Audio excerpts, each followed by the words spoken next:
In the year 1187, the sun was setting not just on the day, but on an entire kingdom. Jerusalem, the jewel of the Holy Land, shimmered under a dying light. Its golden walls, once a symbol of Christian might, now stood as a monument to impending doom. For decades, crusaders had bled for every stone, carving their faith into its very soil. But the dream was crumbling. The kingdom of Jerusalem was broken. Its heroic leader, King Baldwin IV, the leper king, had succumbed to his affliction. Its nobles were scattered, its grand army annihilated at the disastrous Battle of Hattin. The Holy Cross, the kingdom's most sacred relic, was lost to the enemy. All that remained within the city walls were the faithful, the frightened, and the ghosts of a glorious past. Outside the city, a new power was rising. Salah ad-Din, the Sultan of Egypt and Syria, known to the West as Saladin, had united the Muslim world. He was a brilliant strategist, a devout leader, and the greatest general the East had seen in centuries. His banners, green and gold, stretched across the horizon like an endless shimmering sea. 100,000 men marched beneath the crescent moon, their chants for victory echoing on the desert winds. Jerusalem, the ultimate prize, was in his sights. Into this crucible of fear and destiny rode a lone knight. Through the Lion's Gate he came, his armor dented, his eyes shadowed with a grief that ran deeper than any battle wound. This was Balian of Ibelin. He was not a king, nor a famous champion. He was the son of a baron, a man who had recently lost his wife, his lands, and his will to fight. He had come to Jerusalem on a personal pilgrimage, seeking only to pray for salvation and leave his past behind. But fate, it seemed, had other plans. As he stood before the holy city, he saw not just walls and towers, but a people trembling on the brink of annihilation. Destiny had brought him here, to this moment, to this place where history itself held its breath. Inside the ancient fortress, what was left of the city's leadership gathered in the hallowed halls of the Church of the Holy Sepulchre. Patriarch Heraclius, old knights and terrified civic leaders huddled together. The air was thick with the scent of incense and despair. "It's over," one of them murmured, his voice cracking. "There are no more armies. The king is dead. God has abandoned us." The sentiment rippled through the room, a resigned acceptance of their fate. Then, a voice cut through the hopeless whispers. It wasn't loud, but it carried the weight of conviction. No. All eyes turned to Balian of Ibelin. He stood, his weary face set with a sudden, unshakable resolve. "Jerusalem is more than its walls," he said quietly, his gaze sweeping across the defeated faces. "It is more than stone and mortar. It is an idea. It is a prayer made manifest." The patriarch stared at him, a flicker of disbelief in his eyes. "You would lead them? A blacksmith who just arrived?" "I am not a king," Balian replied, his voice steady. "But I will defend this city. I will fight for its people." A stunned silence fell over the council. In a city of priests and merchants, this one knight, this one man of conviction, had just shouldered the weight of the world. Under the blazing desert sun, Jerusalem transformed. An electrifying energy pulsed through its ancient streets. On Balian's command, the city became a fortress built not by soldiers but by its own people. Every man, woman, and child had a role to play. Blacksmiths, who once forged plowshares, now hammered gate hinges into crude but deadly spears. Farmers and merchants melted down church bells, the very voice of the city, to cast arrowheads. Children, too small to fight, became the city's lifeline, carrying water to the defenders and stones to the ramparts. Balian knew he needed more than just motivated civilians. He needed knights. And so, in a move that shocked the rigid feudal hierarchy, he took 60 ordinary men, squires, merchants, anyone with a brave heart, and in a solemn ceremony, he knighted them. He made them defenders of Jerusalem. On the city's walls, the tattered banners of the Knights Templar and Hospitaller were raised once more, fluttering as a final, defiant gesture. That night, as the city braced for the inevitable, Balian knelt alone before the altar in the Holy Sepulchre. The vast church was silent save for the flicker of a single candle. He wasn't praying for victory, not for glory or for fame.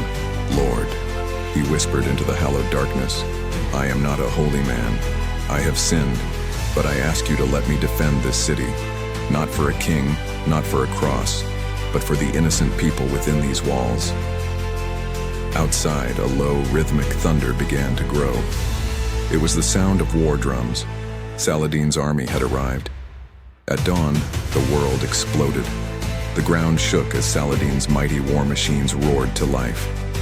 Massive trebuchets, the cutting edge of siege technology, began their terrifying work, hurling colossal stones that shattered towers and smashed through homes. A storm of arrows so thick it blotted out the sun rained down upon the defenders. The siege of Jerusalem had begun.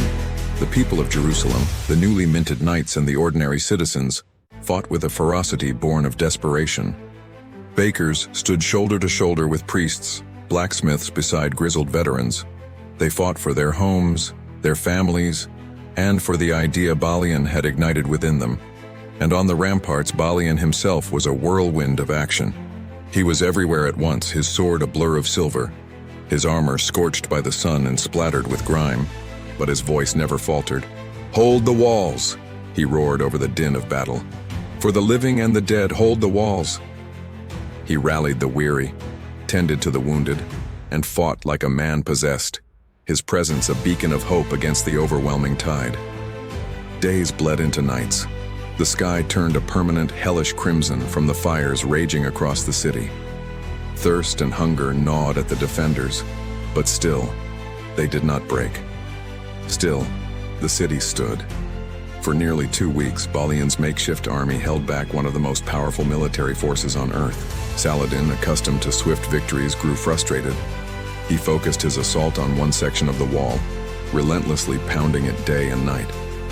Finally, on the 9th day of the main assault, the wall cracked. Then, it crumbled. Saladin's forces breached the outer defenses. The defenders were pushed back, their numbers dwindling, their strength gone. Balian looked out from the Tower of David and saw the truth. The horizon was a sea of enemy tents shimmering under the moonlight. The city could not stand another day, but he would not allow it to fall into the chaos and slaughter that had followed the First Crusade. He would not surrender Jerusalem to fire and blood. With a heavy heart, Balian sent a messenger under a flag of truce, requesting a parley with the Sultan himself. In a ruined garden, caught between the besieged city and the besieging army, two of history's most remarkable figures met. Balian of Ibelin, the defender, his face etched with exhaustion, and Salah ad-Din, the conqueror, his expression calm and serene. The Sultan, a man known for his own code of chivalry, looked upon the Christian knight with a clear, undeniable respect. You have defended Jerusalem with great honor, Saladin said, his voice even. Your people have fought bravely. No shame will come to them for this. Balian, standing as an equal, not as a vanquished foe, made his plea. Spare the people, he said. Allow them to leave in peace. I will surrender the city to you, but I swear on my life, if you do not give us terms, we will destroy it. We will burn the holy places, yours and ours, and we will kill every last soul. We will leave you a city of ashes. Saladin listened and nodded slowly. I will not make the mistake your kings made when they took this city, he replied, referencing the massacre of 1099. No blood will stain Jerusalem in my name. And so, the terms were set. It was a surrender, but a surrender unlike any other. Every man, woman, and child would be allowed to ransom themselves and leave. And those who were too poor to pay? Saladin, in an act of incredible mercy, agreed to let them go free. On the morning of October 2nd, 1187, a profound silence fell over Jerusalem. The Christian cross was gently lowered from the shimmering dome of the rock. In its place, the crescent of Islam was raised. The city had fallen, not in a storm of fire and screams, but in quiet, dignified resignation. Saladin entered the city barefoot, a gesture of reverence for its holiness. He gave his commanders strict orders: no killing, no looting. Do not harm the people or their homes. This city belongs to God and to all who believe in him. The people of Jerusalem wept, some in sorrow for their lost cause, others in overwhelming relief for their saved lives.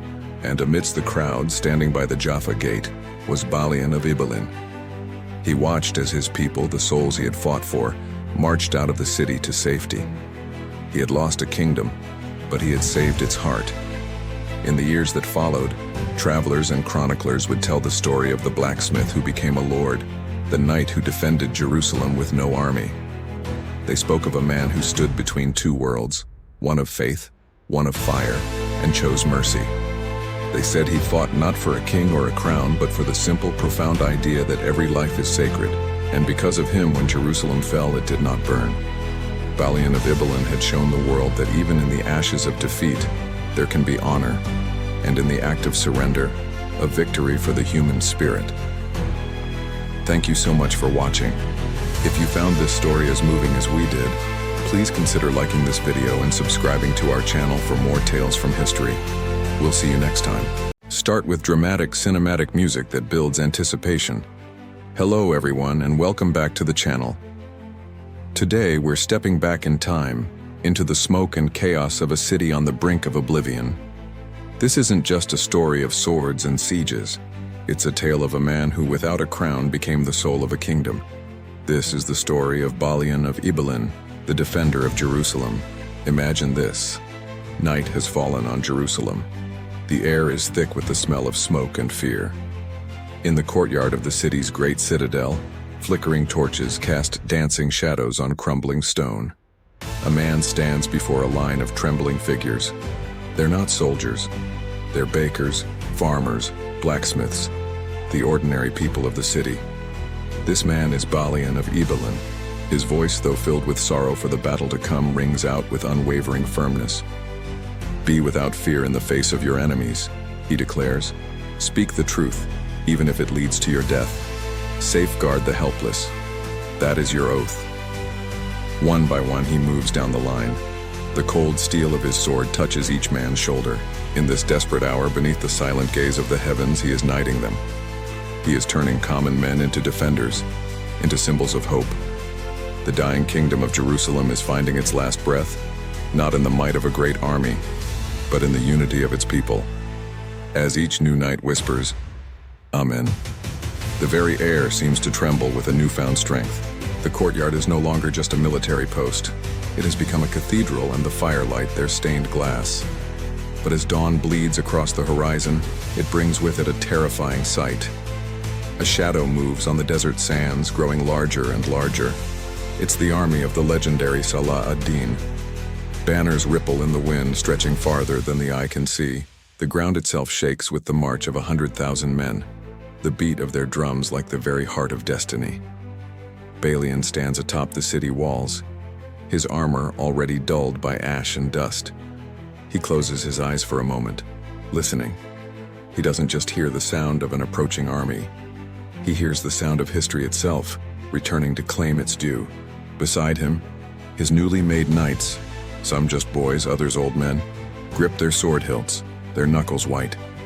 Their faces are grim, but resolute. Not one of them will flee. Not one of them will kneel. Jerusalem will stand. The silence is shattered. The air screams as the first massive stones from the enemy catapults smash into the city's defenses. Towers splinter. Hope begins to crack. From massive siege towers that crawl towards the walls, Saracen archers unleash a storm of fire, their arrows so numerous they seem to blot out the sun. Flames begin to lick at the rooftops. The first assault has begun, yet Jerusalem holds. Through the chaos, the smoke, and the screams, Balian rides like a phantom. His sword flashes in the firelight, a cross of flame in the darkness. Every swing is a prayer, every parry a desperate plea. He isn't fighting for a distant king or even for the cross he bears. He's fighting for the people, the men, women, and children who have no one else left to protect them. He sees a fallen banner lying in the dust. Leaping from his horse, he raises it high, his voice roaring over the din of battle. Hold the line, and from the bloodied, exhausted, but unbroken defenders, a cry roars back, echoing through the burning streets like thunder. For Jerusalem, It's a sound of defiance, a promise that this city, this kingdom of courage, will not die quietly. Days turn into a relentless nightmare. The siege drags on and the city becomes a living wound. The walls tremble under constant bombardment. The wells are running dry and food is scarce. But the spirit of the people refuses to surrender. You see mothers, their faces smudged with soot, carrying stones to the ramparts to reinforce the walls. Priests risk their lives, running with water to the wounded. Even the children become messengers, darting through streets where ash falls like snow. Then comes the darkest hour. A section of the outer wall crumbles and the enemy breaches the gate. It seems like the end. But Balian is there. He stands before his men, his face blackened, his armor cracked and broken. He looks at these brave souls, not as soldiers but as brothers. "No one here is a serf," he says, his voice raw but clear. "No one here is a lord. Tonight, we are all Jerusalem." And with those words, they fight. Peasants who became knights. Faith that turned into fire. They fight for every street, every alley, every home. By nightfall, the city walls glow red, bathed in the light of countless fires.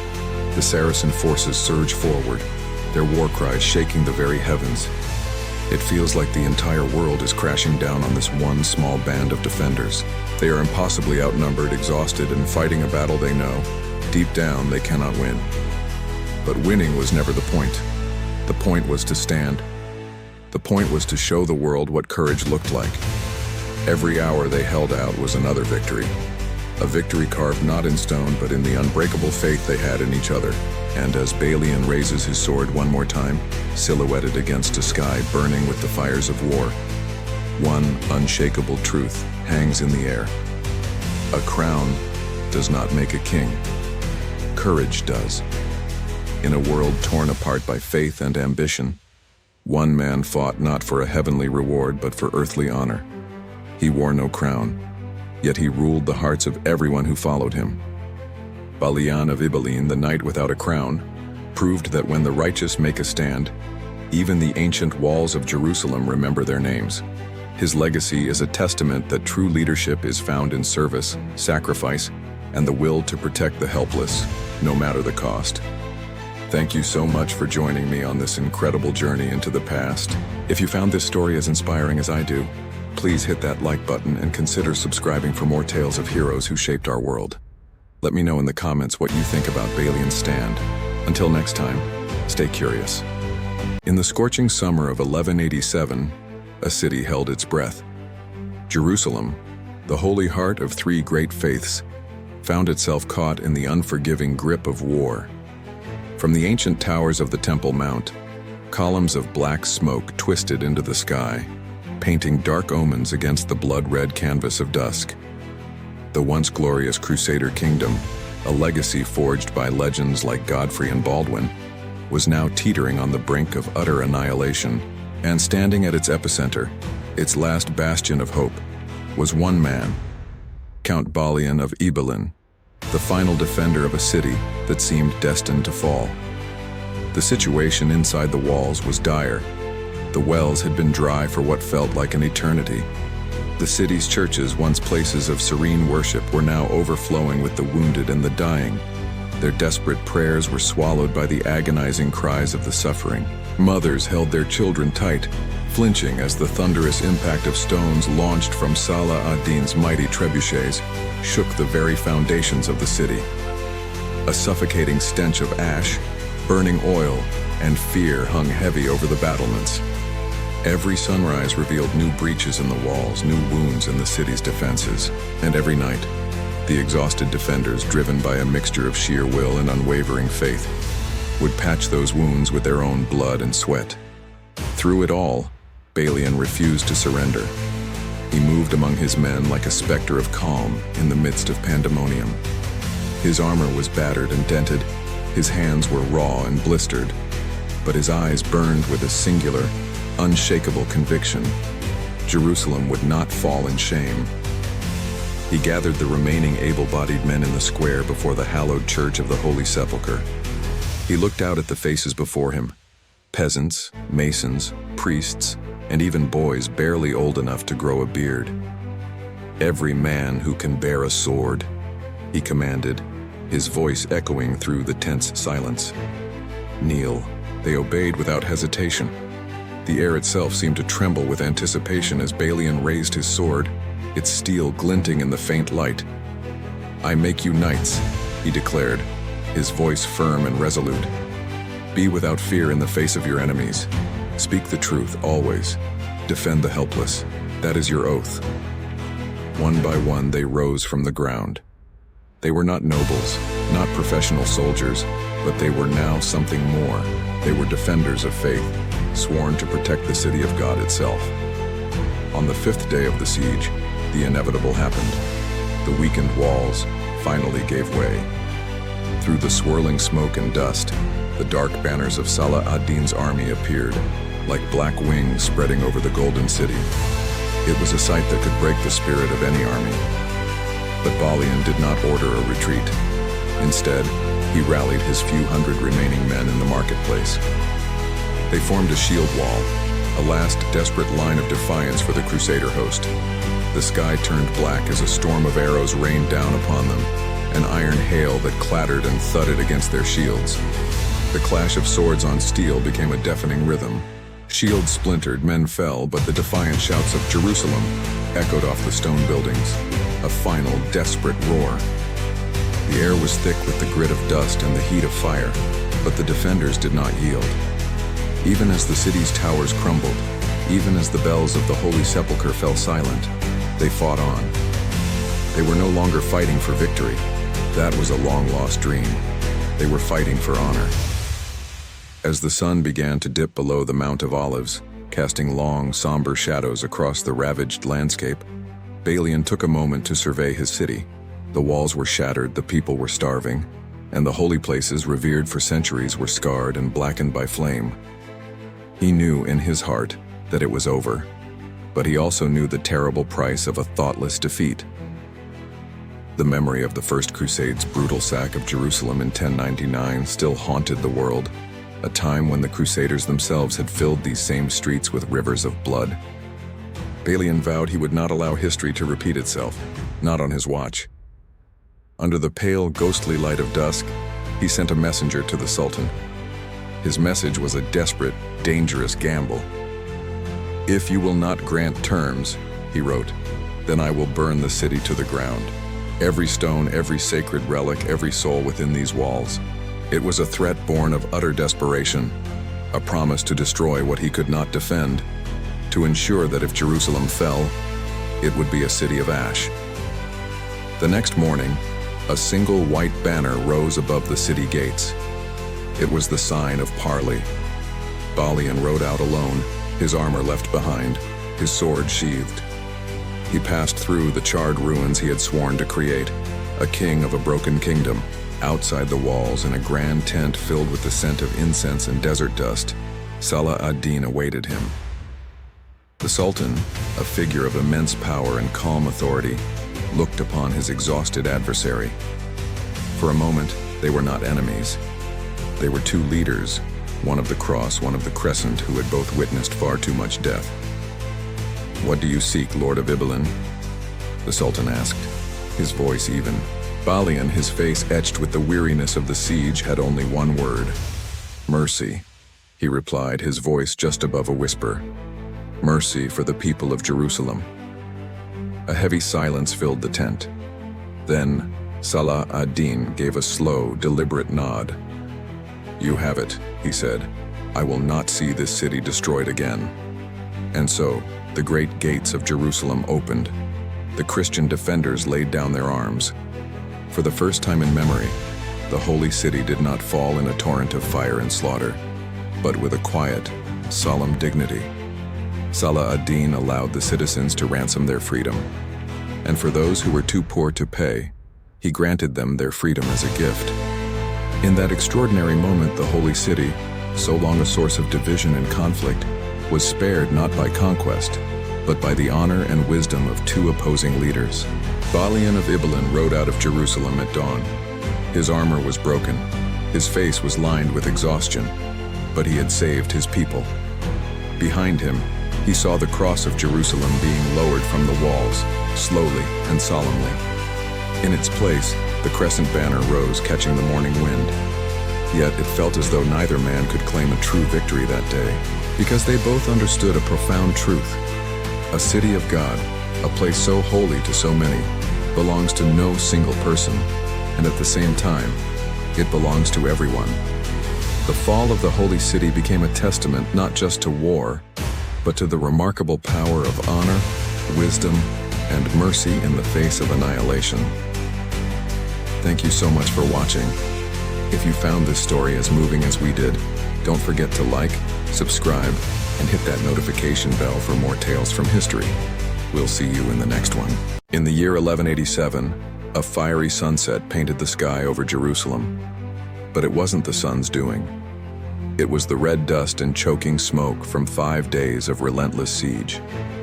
Below, the ground shuddered with the constant thunder of Salah ad-Din's war machines. Stones flew, walls crumbled, and the air was thick with the scent of fear and burning timber. The great bells of the Holy Sepulchre, once a call to prayer, now rang like a final, mournful dirge. Inside this city of faith and fear walked a knight named Balian of Ibelin. He wasn't a king, and his army was shattered. His sword was notched, his armor dented, and his face etched with exhaustion. But as he moved among the wounded, his eyes still held a flame that refused to be extinguished. He was a leader not by birthright, but by the sheer force of his will. "We do not fight for glory," he told the few defenders left, his voice cutting through the noise. "We fight so that the innocent may live another day." He had no grand army, no royal treasury, just a city full of civilians and a conviction rooted deep in his soul. This wasn't a battle for a kingdom. It was a desperate stand for humanity. As dawn broke on the 6th day, the sound of splintering wood and a triumphant roar signaled the inevitable. Salah ad-Din's forces had breached the walls. The trumpets of the Ayyubid army blared a victory song that echoed through the stone streets. But inside Jerusalem, the fight wasn't over. This was the final stand. Archers, some barely old enough to grow a beard, lined the remaining ramparts. Peasants, who had only ever known the soil, now carried buckets of boiling oil.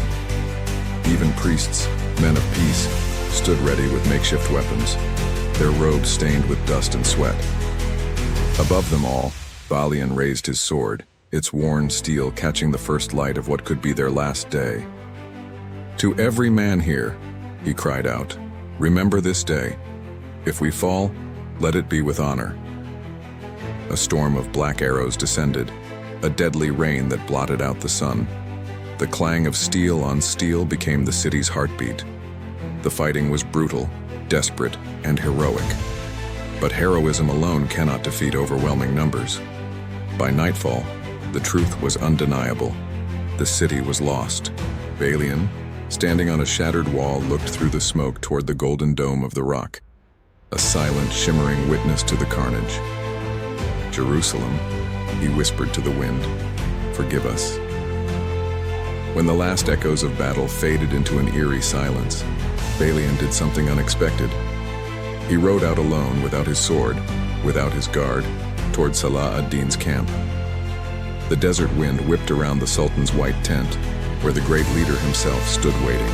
Salah ad-Din was not adorned in gold or jewels, but in simple white robes, his presence calm and commanding, as if he were a part of the desert itself. For a long, heavy moment, the two men, the victorious Sultan and the defeated knight, simply looked at each other. The weight of history, of faith, of countless lives hung in the air between them. It was Salah ad-Din who finally spoke, his voice measured and deep. "You defended Jerusalem with honor," he said, "not as a conqueror to the conquered, but as one warrior to another. I would not see more blood spilled for pride." Balian, his shoulders heavy with the fate of his people, bowed his head in respect.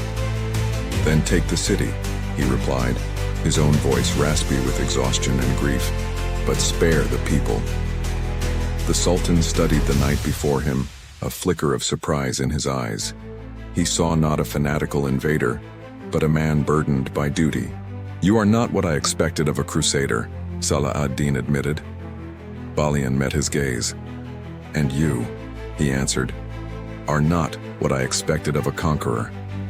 In that moment, in that space between two enemy camps, history wasn't being written with a sword. It was being rewritten by mercy. And so, a deal was struck, a deal that would echo through the ages. Salah ad-Din agreed. Every Christian in Jerusalem could leave, unharmed. Their lives would be spared. Those who could afford it would pay a small ransom to buy their freedom. But for the poor, the widowed, the orphaned, for them, the price was nothing. Salah ad-Din would let them go free. He even ordered his own men to bring food and water into the besieged city, to give aid to the very people they had been fighting. When the news spread through the shattered streets, the reaction was not the stoic acceptance of defeat, but an overwhelming flood of relief. People wept openly in the streets. Mothers, clutching their children, ran to Balian and kissed his hands, their tears of gratitude falling on his grimy armor. An old man, his face a roadmap of a long and difficult life, grabbed his arm. "You did not win," he said, his voice trembling, "but you saved us." As the Crusaders began their somber preparations to leave, Balian walked through the city one last time. He passed the broken gates, the scorched churches, the silent, empty marketplaces. Children, who had hidden in cellars for days, now peeked out, some even reaching out to touch his armor. In his heart, Balian knew this was not a defeat. It was salvation, bought with the currency of courage and sealed with the grace of compassion. When the last of the Christian refugees had walked out of the city gates, Salah ad-Din made his entrance. He did not ride in on a triumphant warhorse, sword held high. Instead, he entered as a guardian. He dismounted at the Temple Mount, a site holy to both their faiths. He quietly removed his sandals, and in an act of profound humility, knelt in prayer. "This city belongs to God alone," he declared to his emirs and soldiers.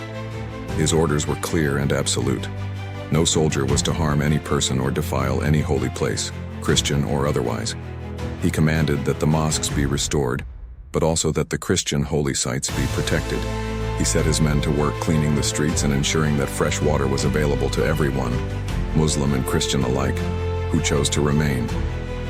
The air, which for days had been filled with screams and smoke, now carried the quiet, hopeful sounds of rebuilding. Jerusalem had fallen, yes, but it had not been destroyed. It had been spared. As Balian and the last of his people made their way toward the coast, he turned to look back at the city one final time. In the soft morning light, he saw the skyline he had fought so hard to protect. He saw the crescent flag flying from the ramparts, and yet the churches with their crosses still stood, unharmed.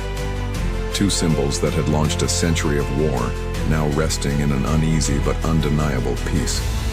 History would remember the grand strategies, the kings and the empires. But on that day, it was the character of two men, the Sultan and the Knight, that saved a city. Their meeting was one of history's rarest moments, a testament to the fact that even in the darkest of times, humanity can choose mercy over hatred and honor over vengeance. As Balian turned away for the last time, a thought settled in his mind, clear and true. Empires rise and fall like the desert dunes, but an act of mercy that can endure forever. And so ended the siege of Jerusalem in 1187, not with the fire of retribution, but with the quiet dignity of grace. Thank you so much for watching.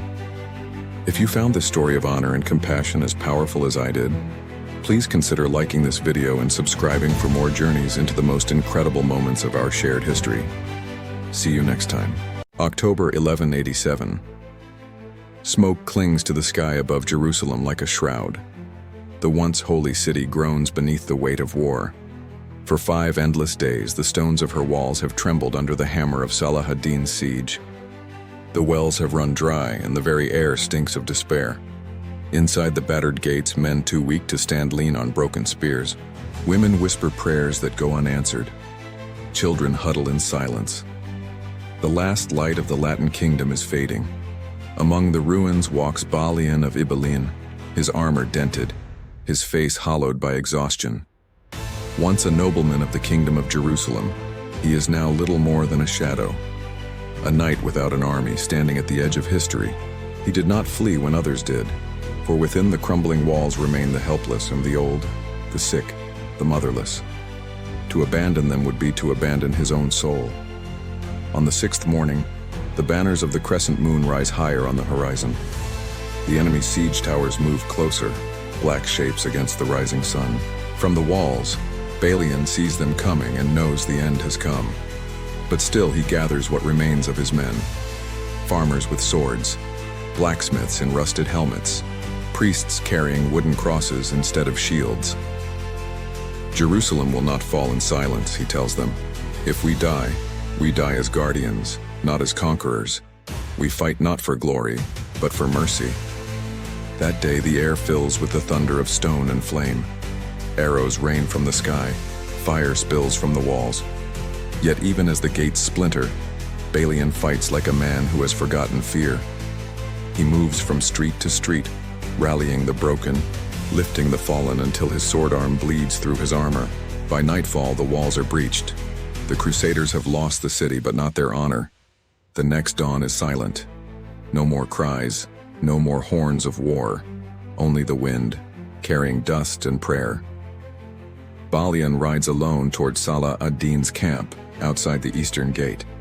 He goes not as a nobleman, but as a man pleading for mercy.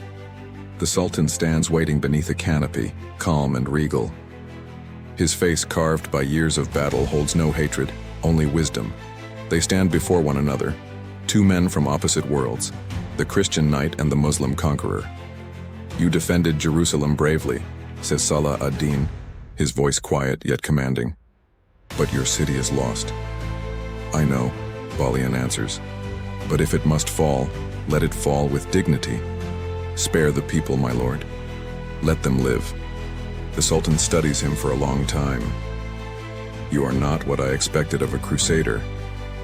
And you, Balian replies, are not what I expected of a conqueror.